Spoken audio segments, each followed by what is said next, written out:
Olá a todos. Então, eu vou gravar aqui para vocês, né, essa primeira parte da aula do treinamento concorrente Força e Endurance, onde basicamente eu trunquei em responder duas perguntas, né? Primeiro, conceitos e definições, né? O que é o treinamento concorrente? Existem algumas definições aí na literatura, a gente tem que deixar isso bem consolidado. E outra, quais são os possíveis benefícios, né? Eu escolhi colocar nesse momento aqui benefícios porque muitas vezes as pessoas colocam o treinamento concorrente como sendo uma coisa ruim e, na verdade, não é, porque você está treinando várias capacidades físicas e cada uma delas tem uma respectiva parcela de participação aí em adaptações que podem ser positivas, tanto para desempenho esportivo quanto para saúde e melhora de funcionalidade para a execução de tarefas da vida aí cotidiana, ok? Então, o que é treinamento concorrente? Peguei essa definição aqui que a gente tem na literatura, que é basicamente a incorporação simultânea de treinamentos para várias capacidades físicas em um planejamento. Então, o interessante dessa definição é que ela não fala que necessariamente treino concorrente é só o treino de força ou só o treino de endurance. Aqui nessa aula a gente vai focar especificamente o treino de força e o treino de endurance. E escolhi abordar especificamente essa concorrência. Mas qualquer tipo de treinamento que você esteja fazendo, força com flexibilidade, potência com resistência, velocidade com flexibilidade, isso se encaixa dentro aí especificamente do conceito do que é treino concorrente. Então é quando você concorre por adaptações. E a definição é muito interessante, né, da literatura que eu peguei, estou recomendando ela aqui embaixo, um artigo de revisão da Sports Medicine. A definição ela é interessante porque ela leva em consideração o planejamento. Então não importa se é numa sessão, se é num microciclo, se é num mesociclo, se é em diferentes períodos do macro, você tendo treino simultâneo para várias capacidades físicas, isso se encaixa dentro do conceito em que é treinamento concorrente, que é basicamente você concorrer por distintas adaptações induzidas pelo treinamento dessas capacidades físicas. Tá? Benefícios, né? Quando você treina especificamente a força e a resistência, aqui até peço desculpas que em alguns momentos eu vou usar treino de endurance, né? É um vício aí de literatura internacional, mas endurance é resistência, né? Enduro é a capacidade de você suportar e a resistência é a capacidade de você suportar aí a fadiga.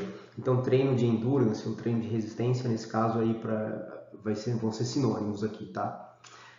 Eu coloquei um slide aqui geral, mas isso aqui vai ter 200 mil trabalhos aí científicos, é até extremamente simplório isso daqui que eu coloquei, mas só para reforçar uma coisa, tanto treino de força como treino de endurance, eles trazem benefícios aí à saúde. Então, adaptações que podem ajudar a combater desordens aí e que acabam impactando capacidades funcionais, a saúde metabólica como um todo, sarcopenia, o diabetes, a obesidade. Então, indivíduos com essas desordens, enfim, eles podem usufruir de adaptações positivas do treino de força e do treino de endurance para melhorar a sua capacidade funcional e a saúde metabólica como um todo.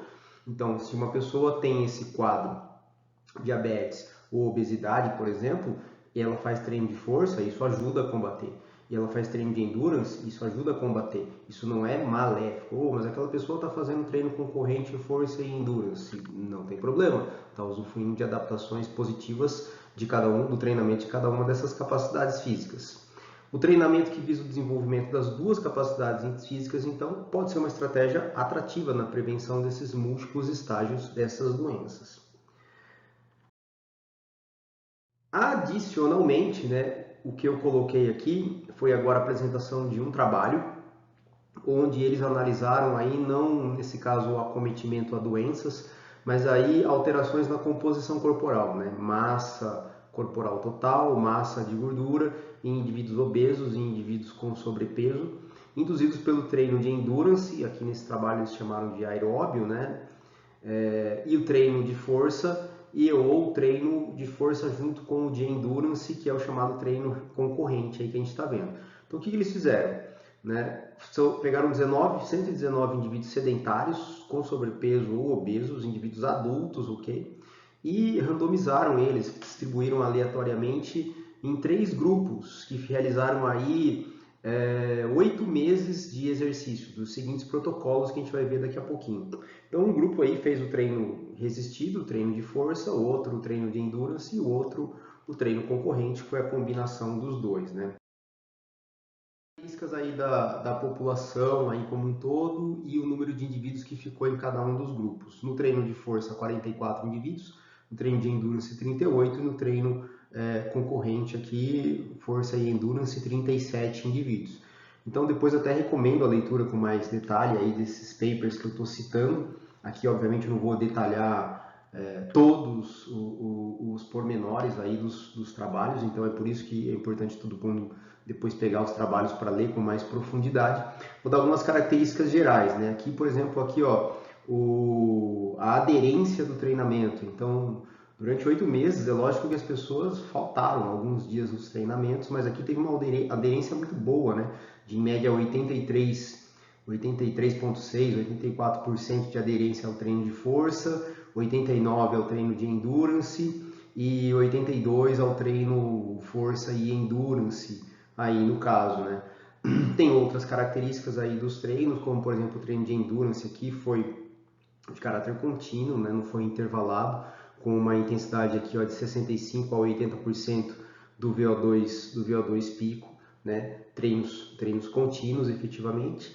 E aí vamos para os resultados, né? Controlaram, obviamente, a dieta dessas pessoas, fizeram aqui o recordatório alimentar, importante pra caramba, né? Tem vários nutricionistas aí que podem estar assistindo aí a aula agora e torcendo a orelha, mas nesse caso aqui é um artigo muito bem delineado, eles fizeram até um controle dietético aí das pessoas e a ingesta de calorias aí que se manteve constante aí ao longo do planejamento de treinamento, né? Uma dieta aqui de 2.000 calorias por dia, ok?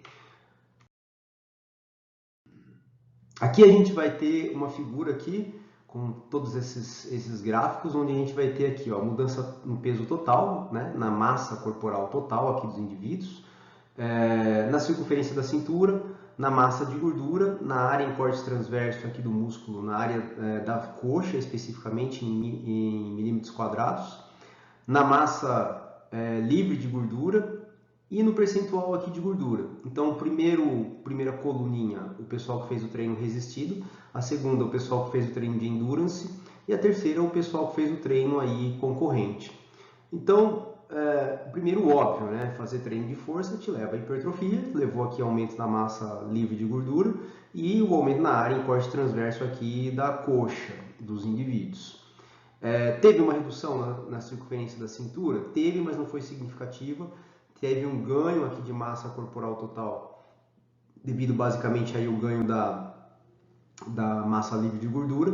Teve um decréscimo aqui no percentual de gordura, um decréscimo na massa total de gordura, mas o pessoal que fez o treino concorrente, né, que fez o treino de força junto com o treino de endurance, parece que usufruiu tanto das adaptações do treino de força, que foi ter um aumento da massa magra e da área em corte transverso, e ainda potencializou a redução do percentual de gordura, da circunferência aqui da cintura, do percentual de gordura como um todo, né, aqui da massa de gordura total, e a massa corporal total, que não diz muita coisa, né, mas para a população leiga é um indicativo, vamos dizer assim.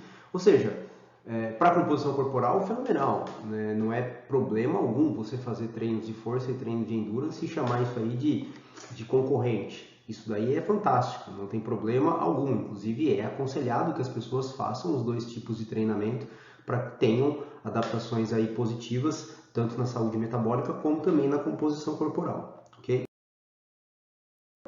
No esporte a gente tem essa figurinha, eu acho muito bacana, essa figura do artigo aqui do Gustavo Nader, da Medicine Science, Sports and Exercise, de uma edição que foi inteiramente dedicada aí ao treinamento concorrente, né? Ele coloca essa figurinha, uma figura hipotética, ok? Ela não tem necessariamente, ela é totalmente precisa, mas aqui no eixo Y ele coloca dois triângulos aqui invertidos, a importância para o desenvolvimento da resistência, a importância para o desenvolvimento da força e da potência, e aqui no eixo X ele coloca a duração das determinadas atividades. Então aqui vamos pegar os dois extremos, né? O levantamento olímpico e a maratona. Indivíduos fazendo para mais de 2 horas, uma atividade de muita longa duração, onde você tem uma grande requisição da resistência.